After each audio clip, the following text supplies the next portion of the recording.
Hey guys WhatsApp, আজকের এই ভিডিওতে আমরা কথা বলবো যে মির্জাকে শো দেওয়া হচ্ছে না এই টপিকে। এবং পাখার আওয়াজটা প্লিজ একটু ইগনোর করলে ভালো হয়, কারণ কি বিশাল গরম। তো মির্জাকে যে শো দেওয়া হচ্ছে না বা ভালো প্রাইম টাইম হল মির্জা পাচ্ছে না, তো এইটা নিয়ে কি আদৌ কান্নাকাটি করার কোনো প্রয়োজন আছে? যদি আমরা যে কোনো বিজনেস যদি দেখি, সেখানে কম্পিটিশান তো থাকেই। মানে বিজনেস এর সমার্থক শব্দ হলো কম্পিটিশান, এটা থাকবেই কম্পিটিশান, তাহলে যে কোনো বিজনেসেই থাকছে। আমাদের এই ব্যাপারটাকে, সিম্পল জিনিসটাকে মেনে নিতে এত অসুবিধা হচ্ছে কেন?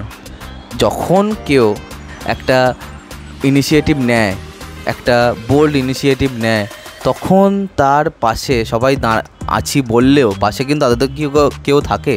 নিজেদের জীবনে এক্সাম্পল ধরেই যদি আপনারা বলতে পারেন তাহলে খুব ভালো হয়। যে নিজের জীবনেই দেখুন না, যখন কোনো একটা উদ্যোগ নিয়ে থাকেন আপনারা, তখন কি পাশে কাউকে পান? বোল্ড উদ্যোগ, এটা খুব নতুনত্ব কিছু টেবিলে রাখবে, সেরকম কিছু উদ্যোগ যখন নিয়ে থাকেন, তখন কি পাশে কাউকে পান? না। আমি হলপ করে বলতে পারি 90% ক্ষেত্রে কিন্তু সেরকম ব্যাপার হয় না। তাহলে মির্জার ক্ষেত্রে কি হবে? যদি সিনেমাটা ভালো হয় তাহলে কিন্তু সিনেমাটাকে কোনো কিছু জিনিসই আটকাতে পারবে না, ঠিক আছে?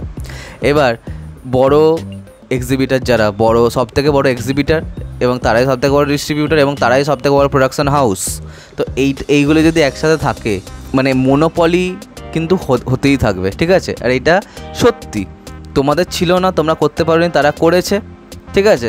তাদেরকে এখন দেখে হিংসা করার কিছু নেই, তো ওইটা রিয়েলিটি, তারা করবেই। তাদের যতই কাছের লোক হোক, কোনো হিরো, কোনো পরিচালক, তাদের যখন সিনেমাতে, তখনও তাদেরকে চেপে দেওয়ার চেষ্টা করবে। তো এটা খুবই একটা বেসিক ব্যাপার, আমি বিশ্বাস করি।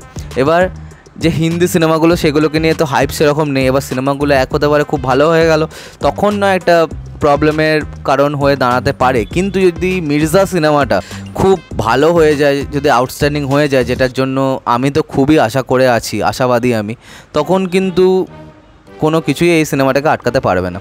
তাহলে এখন মির্জার মেকার্সদের কী ভাবা উচিত? যে সিনেমা কিন্তু এরকম বানিয়ে যেতে হবে, ঠিক আছে? তো ভয় পেলে হবে না। যখন চ্যাম্প এবং বস 2 এসেছিলো, তো চ্যাম্পের সময় বেশ মনে আছে, তখন কিন্তু বিশাল বড় একটা প্রবলেম সৃষ্টি হয়েছিল, ঠিক আছে? ককপিটের সময়, হইচই আনলিমিটেডের সময়, যে কোনো সময় বড় প্রোডাকশন হাউস কিন্তু বারবার দেব এন্টারটেনমেন্ট ভেঞ্চার্সের যে কোনো এক প্রজেক্টকে কিন্তু চেপে দেওয়ার চেষ্টা করেছিল। কিন্তু তাতে কি দেব এন্টারটেনমেন্ট ভেঞ্চার্স কি থেমে গেছে? না, আমি তো বলবো না, থামেনি। এবং তারা একটা জায়গা নিজে তৈরি করে নিয়েছে। গ্রাসরুট এন্টারটেনমেন্ট কি থেমে গেছে? হ্যাঁ, জিদ্দার সিনেমা সেভাবে হয়তো চলছে না, কিন্তু সিনেমাতে বানানো তো বন্ধ করে দেয়নি, কন্টিনিউয়াসলি। কিন্তু যখনই একটা বড় বাংলা ছবি, মানে অ্যাকশন সিনেমা বা বড় হিরো সিনেমা আসবে, তখনই কিন্তু মাল্টিপ্লেক্সগুলোকে ব্লক করে দেওয়ার জন্য বড় প্রোডাকশন হাউস একটা সিনেমা তাদের নিয়ে চলেই আসবে। তাহলে এখান থেকে কি কোনো মুক্তির পথ আছে? আমার মনে হয় না, এখান থেকে মুক্তির পথ কিছুই নেই। আমাদেরকে এটা মেনে নিয়েই চলতে হবে।